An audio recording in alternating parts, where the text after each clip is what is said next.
Good morning. Morning.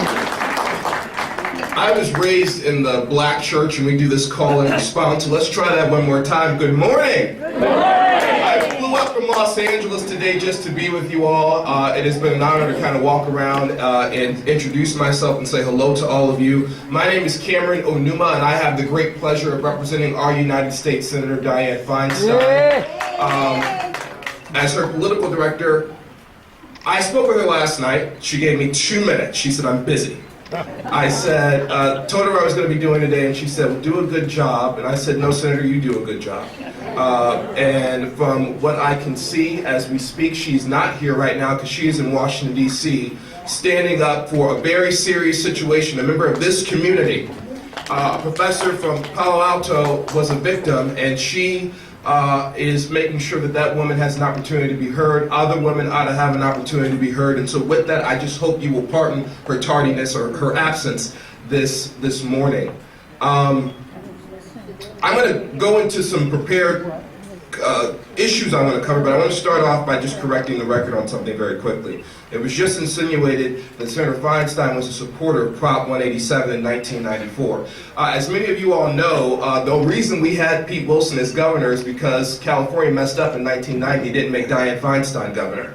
And as many of you know, after she was elected in 1992 to the Senate, when she decided to run as a result of the Anita Hill situation, interesting that we find ourselves having this conversation today, and she ran for re-election in 1994, she came out in opposition of Prop 187 and cut an ad as probably the best known California Democrat in opposition to Prop 187. So I just think it's very important that we correct the record, but I think you all know that because you were here.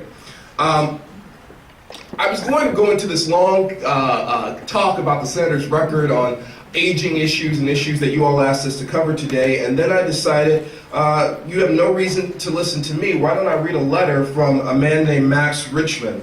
Max is the chairman of the National Association, or the National Committee to Preserve Social Security and Medicare. They decided to endorse Senator Feinstein for re-election last month based on her record on these issues. Can I share his letter? It says, the National Committee to Preserve Social Security and Medicare, on behalf of its millions of members and supporters, including 176,000 Californians, enthusiastically endorse your re-election to the United States Senate. They say Senator Feinstein has earned this endorsement of the National Committee because she understands and supports the critical roles that Social Security and Medicare play in the retirement and health security of our nation's older citizens and their families. Our nation needs Senator Feinstein's continued leadership, vision, and determination to fight for working families and older Americans. They call her a key ally in the effort to serve the needs of seniors and their families.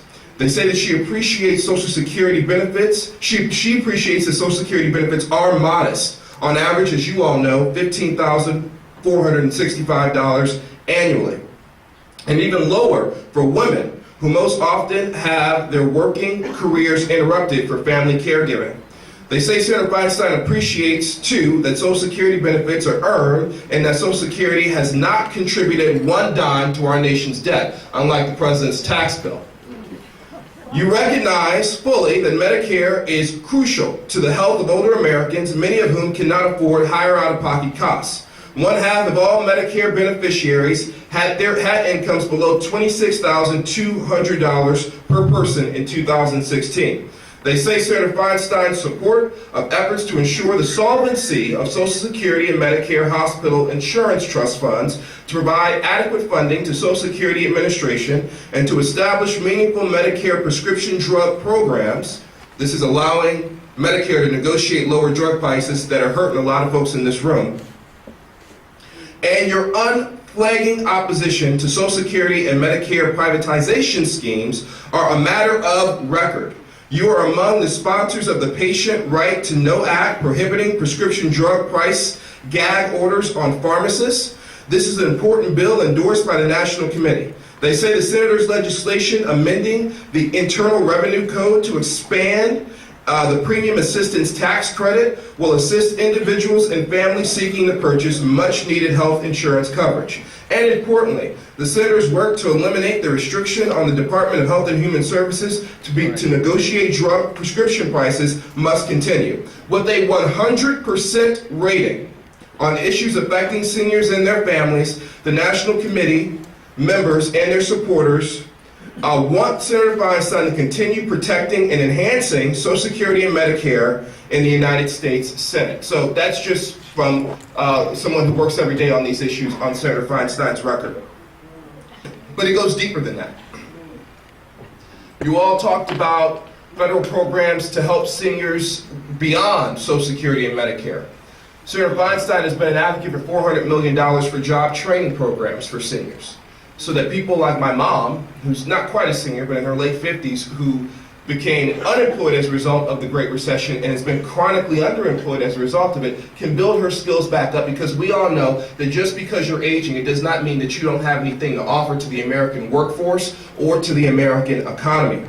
We know that Senator Feinstein, as mentioned in this letter, continues to stand up for Social Security and Medicare, not only to increase it, because we know it's not enough, we need to do better, but to defend it. She has a record of defending it. You know, this coach, it's an old saying in football that offense sells tickets, but defense wins championships. And I think sometimes we undercredit playing defense. And since 1992, whether it be Newt Gingrich in the 90s trying to cut Social Security and Medicare, whether it be President George W. Bush trying to privatize Social Security and Medicare, whether it be President Trump and the Republicans in Congress trying to give tax cuts to the wealthiest among us on the backs of the most vulnerable among us, Senator Feinstein has continued, and successfully, might I say, to play defense. And I hope that counts for something. Sure does.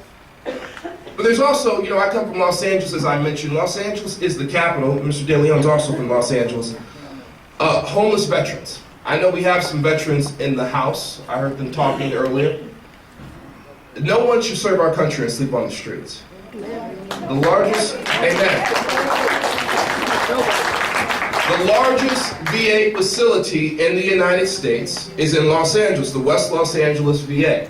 Senator Feinstein has worked tirelessly to build housing for homeless vets on this campus, to make sure that those who live in West LA who get this health care have a place to sleep at night. This is something that she wants to continue to do. This is something that we're actively working to do in VA campuses all across the state of California, and this is something that is very important to her. But we know that there are other issues that continue to affect seniors, and I want to talk about one that may not be so important here in California, but really contributes to this mess that we're in. I just heard Carol, my mom's name is Carol, as well, talk about her son going to college.